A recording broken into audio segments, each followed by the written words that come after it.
इन दोनों का जो एलसीएम है क्या वो 60 हो सकता है? क्या नहीं हो सकता, क्योंकि एलसीएम का मतलब क्या होता है कि 60 में इस 15 का भाग भी जाना चाहिए, 60 में 40 का भाग भी जाना चाहिए। तो आप बोलेंगे सर ये डी नंबर का जो ऑप्शन है ये तो वैसे कट गया था। ठीक है ना। चलिए अगला सवाल। अगले सवाल में अपन बात करेंगे, एक मकान की पुताई 5 व्यक्ति 8 घंटे रोज काम करके 3 दिनों में करते हैं।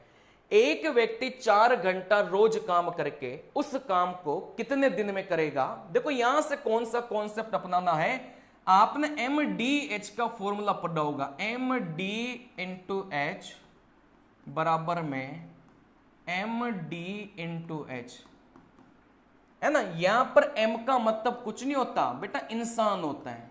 अब इंसान में औरत भी आ सकती है, बच्चा भी आ सकता है, जानवर भी आ सकता है यहां पर, ठीक है ना। एम का मतलब ठीक है। इस डी का मतलब क्या होता है बेटा? दिन होता है। और एच का मतलब क्या होता है बेटा? घंटे होते हैं। सीधा सीधा इस कॉन्सेप्ट का प्रयोग करो और यहां से उत्तर निकालो, बहुत आसान है। देखो यहां से आप लोग बोलेंगे सर यहां से पहली भाई ये पहली कंडीशन और ये दूसरी कंडीशन दोनों ही आपको देके रखिएगा, बस वैल्यू आपको क्या करना है? पुट करना है, ठीक है ना। चलिए देखो पहली कंडीशन में व्यक्ति 5 थे, मतलब एम का मान 5 हो गया। सर यहां से घंटे 8 थे, है ना, तो आप बोलेंगे सर यहां से घंटे 8 हो गए।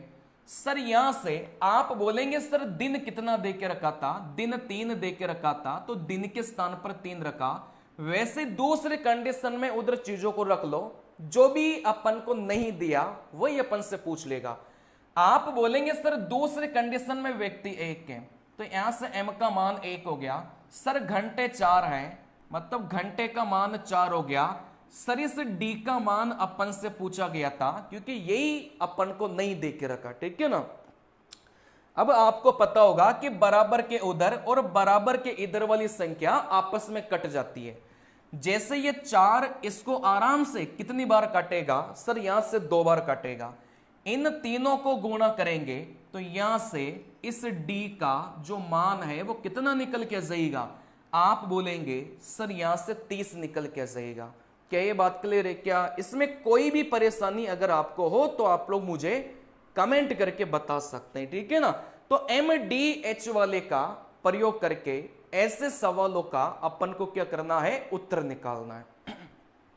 चलिए बढ़िया सवाल है, ऐसे सवाल आपके पेपर में देखे जाएंगे, तो इन सवालों में गलतियां मत करना, इन्हीं में आपको पूरे में से पूरा स्कोर करना है। सीधा सा फंडा यह है, एक राशि एबीसी में 2, 5, 9 के अनुपात में बांटी गई। यदि ए का भाग 2500 हो तो कुल राशि कितनी है? ऐसे सवाल तो कल की क्लास में भी बहुत करवाए थे, आई बात समझ में। कल की क्लास में ऐसे सवाल मेरे प्यारे बच्चों बहुत सारे करवाए थे, फिर से देख लेते हैं। देखो यहां से ए, बी और यहां से सी, इनका अनुपात 2:5:9 अपन को दे के रखा है, ठीक है ना। चलिए अच्छा इस ए का जो भाग है ना वो कितना दे के रखा है? आप बोलेंगे सर 2500 दे के रखा है। सवाल में अपन से कुल पूछा गया था, आप बोलेंगे सर यहां से कुल का मतलब क्या हुआ? बेटा कुल का मतलब कुछ नहीं है, इन तीनों का योग। तो इन तीनों का योग करेंगे तो यहां से कुल कितना है? आप बोलेंगे सर 16 है। इस एक का मान अपन को दे के रखा है और अपन से कुल पूछा गया है, ठीक है ना। चलिए तो ऐसे सवालों का कॉन्सेप्ट मैंने कल की क्लास में सिखाया था। सबसे पहले एक इकाई का मान निकालो। कैसे निकालेंगे भाई? जो भी अपन को दिया होगा ना रुपए में, इसको आप लोग लिखो, ऊपर लिखो 2500, फिर इसके नीचे इसी के अनुपात का मान लिखो। सर इसका अनुपात कितना है? आप बोलेंगे इसका अनुपात 2 है, तो एक इकाई का मान निकल गया। फिर यहां से गुणा अपन किससे करते हैं? जो अपन से पूछा है। अपन से देखो यहां से कुल के बारे में पूछा था और आपको पता है भाई कुल कितना है, यहां से 16 है, तो 16 से गुणा करेंगे, ठीक है ना। तो सबसे पहले एक इकाई का मान निकालो। जो भी सवाल में रुपए दे के रखा होगा उसको ऊपर रखो, इसके नीचे इसी के अनुपात का मान। जैसे इसके अनुपात आप बोलेंगे सर यहां से 2 है, सवाल में कुल के बारे में पूछा गया था, मतलब यहां से 16 के बारे में अपन से पूछा गया था। ठीक है ना, बस यहां से चीजों को काटिए। 2 16 को काटेगा 8 बार, है ना भाई, 2 0, 25 8 कितना हो जाएगा, आप बोलेंगे सर 200। तो यहां से अपना जो करेक्ट उत्तर है वो कितना निकल के जाएगा, आप बोलेंगे sir option number B correct उत्तर निकल के जाएगा। ठीक है ना, चलिए बताइए। दबाकर शेयर कर दो यार सेशन को, मतलब मजा आ जाएगा आपको।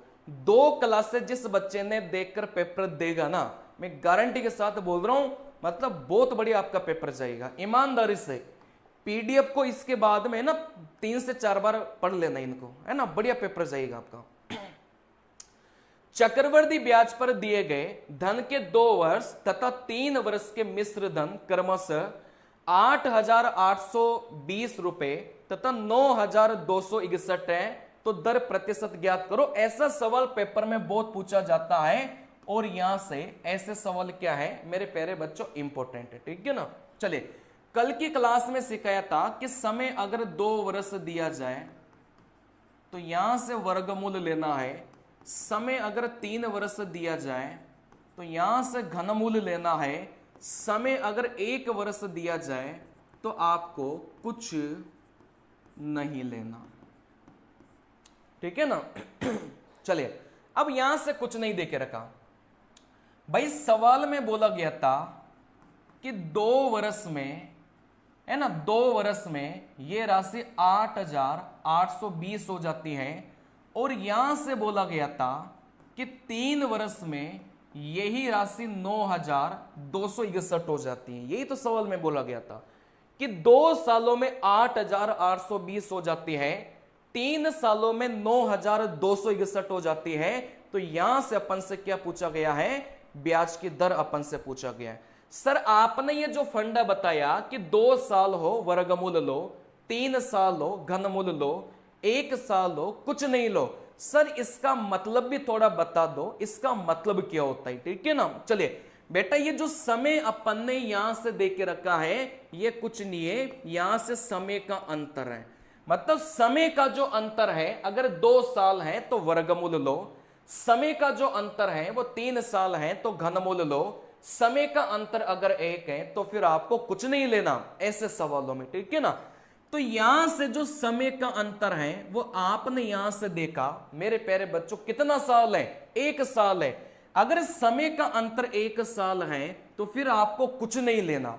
ठीक है ना, अब कुछ नहीं लेना तो सर दर कैसे निकालेंगे, बहुत आसान है। देखो मैं आपको बता दे रहा हूं, इन दोनों के अंतर को तो आप लोग रखेंगे, ऊपर रखेंगे। ठीक है ना, चलिए तो इन दोनों का अंतर कितना हो जाएगा, 9,261 और 8,820।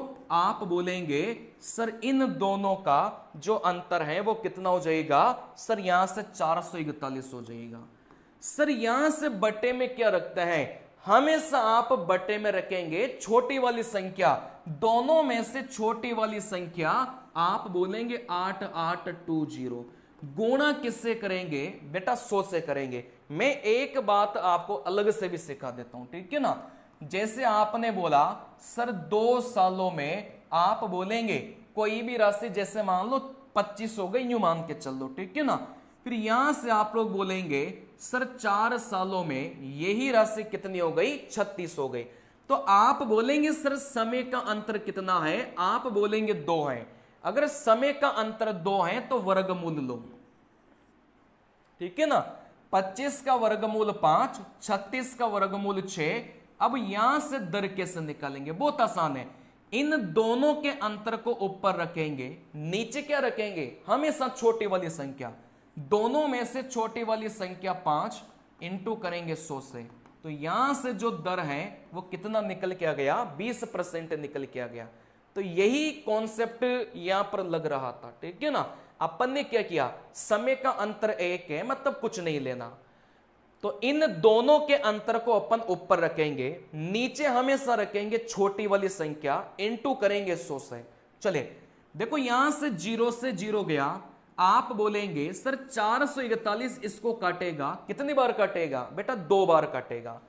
दो 10 को काटेगा 5 बार, तो यहां से जो अपनी दर है वो यहां से कितनी निकल के आ गई बेटा? 5% अपनी दर निकल के आ गई। ठीक है ना? चलिए इसमें बताइए